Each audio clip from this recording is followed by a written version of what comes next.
We're talking about bailouts. It seems like another South Asian country needs money.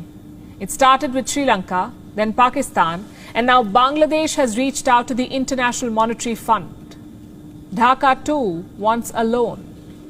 And not too long ago, Bangladesh was one of the fastest growing economies in the world. At one point, it was doing better than India. What happened then? Why does Bangladesh need an IMF loan now? The global economic crisis is hurting it. Bangladesh is running low on foreign exchange. It wants more dollars. 8 days ago, Dhaka had almost $40 billion in its reserves. That's only good enough to cover imports for about 5 months. The reserves are depleting fast. There are two reasons for that. Number one, rising inflation, especially the cost of fuel. Dhaka is spending more on its imports, so the reserves are being used up quickly. Problem number two, falling remittances. Less money is flowing into Bangladesh from overseas. Remittances fell by 5% in the month of June. So Dhaka basically now has less dollars in its reserves. And this has led to shortages. In recent weeks, there have been long blackouts across the country, sometimes for up to 13 hours in a day. There are reports of rationing too. Tens of thousands of mosques have received instructions. They have been asked to cut down on the use of air conditioners. Officials want to put less pressure on the power grid. That's because electricity production cannot keep up with the demand. Diesel power plants have been taken off the grid. Some gas-fired plants are also not operating. Why? Reports say there's a shortage of diesel and gas supplies, so the plants are unable to operate. And all of this is happening due to the shortage of dollars. Finance Minister A.H.M. Mustafa Kamal spoke out yesterday, and I have that statement with me. This is what he said. We can't print dollars. We have to earn them. We earn dollars by the hard work of our people who work or do business abroad. They are the driving force of our economy. So Bangladesh has now reached out to the IMF for a loan. How much money does it need? At least $4.5 billion, according to reports. There's no official confirmation. Reports say Dhaka wants this money to deal with a balance of payments crisis. Some funds will also go towards dealing with climate change. The loan now seems like a necessity for Bangladesh. Other economic indicators for the country are not looking good. And to understand why, you must understand what led to their economic rise in the first place. Bangladesh grew on the back of an export boom. The country is known for its garment exports. But in recent months, Bangladesh has been importing more. Imports have jumped by 39%. Exports, on the other hand, grew by just 34%. So there's a gap. Their currency has also depreciated in the last 3 months. The Bangladesh taka has lost 20% of its value against the dollar. Will the situation get worse from here? Dhaka says there's no reason to be alarmed. The finance minister issued another statement today, and this is what he said this time. We're waiting to see their conditions. If the IMF conditions are in favor of the country and compatible with our development policy, we'll go for it, otherwise not. Seeking a loan from the IMF does not mean Bangladesh's economy is in bad shape. So what really is happening in Bangladesh? Is it out of cash? Or does it just need a bridge loan to tide over a temporary crisis? IMF কে ডাকে যখন একেবারে বিপর্যস্ত দেশটা যে এমন একটা খারাপ অবস্থায় আছে যে IMF কে ডাকতে হবে, এটা খুব খুশির খবর হিসাবে আমাদের সরকার আমাদেরকে জানাচ্ছে যে কোনো চিন্তা নাই, IMF কে ডাকছি। এটা ভালো জিনিস না।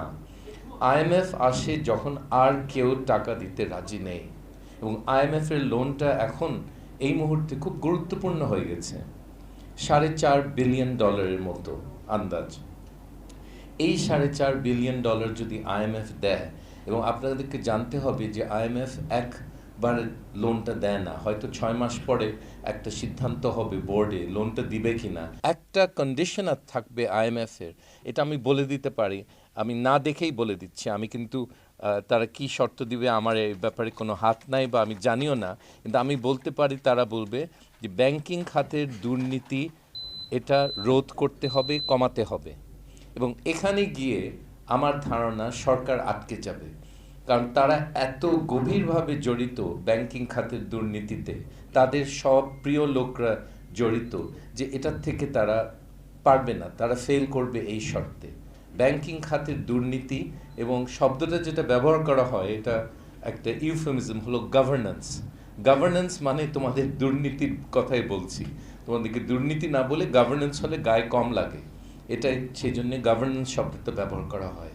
তো ব্যাংকিং খাতের গভর্নেন্সের উন্নতি হবে একটা বেসিক শর্ত, এবং এখানে আমার প্রেডিকশন হলো সরকার ফেল করবে, এবং আইএমএফের লোনটা পাওয়াটা অত সহজ না। আমাদের পররাষ্ট্রমন্ত্রী যেটা বললেন, উনি বলেছেন চেয়েছেন ওরা দিয়ে দিবে, ওরা কথা দিয়েছে, এই ধরনের কথা দেওয়ার ক্ষমতা আইএমএফের কোনো স্টাফ মেম্বারের নাই। উনি কার সাথে কথা বলেছেন আমি জানি না।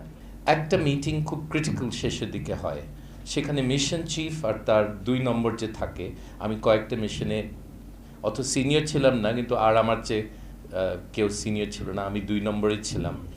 ফাইন্যান্স মিনিস্টারের সাথে বসে এবং 2টা জিনিস বুঝতে চেষ্টা করে যে 1 নম্বর, আমরা যে শর্তগুলি দিলাম এগুলো উনি বুঝেছেন, শর্তগুলি কঠিন কি সহজ, উনি জিনিসটা বুঝেছেন কিনা মিশন চিফ যাচাই করে। দ্বিতীয়টা হলো যে তার এই শর্তগুলি মেনে নেওয়ার কি ইচ্ছা আছে, আসলে সঠিকভাবে তাকে যাচাই করবে যে সে তার সদিচ্ছা আছে কিনা, এটা তারা যাচাই করবে মিশন চিফ। এটা একটা সাইকোলজিক্যাল, এটা কোনো অঙ্কের কোনো কিছু না, এটা একটা সাইকোলজিক্যাল একটা অ্যাসেসমেন্টের মতো। এই অর্থমন্ত্রী এই কথাগুলি রাখতে পারবে কিনা বা রাখতে চাইবে কিনা, এবং সেখানেও আমি মনে করি এই সরকারের সমস্যা আছে। সো 2টা ক্রিটিক্যাল এরিয়াতে আমি মনে করি একটা স্টাম্বলিং ব্লক আছে। আইএমএফ লোন পাওয়ার ব্যাপারে এটা খুব সহজে আসবে না, আর আইএমএফ এর লোন চাওয়াটাই স্ট্যান্ড বাই অ্যারেঞ্জমেন্ট যেটা করছে, এটাকে স্ট্যান্ড বাই অ্যারেঞ্জমেন্ট বলে।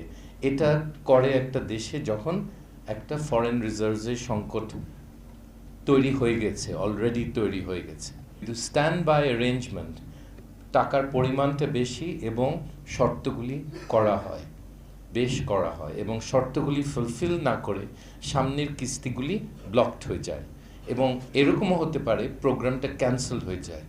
প্রোগ্রামটা ক্যান্সেলড হওয়া খুব মারাত্মক একটা দেশের প্রেস্টিজের জন্যে, যে তোমরা আইএমএফের শর্তগুলি মানতে পারোনি, এবং এটাতে আমাদের দেশের প্রেস্টিজ আরও ক্ষতি হবে।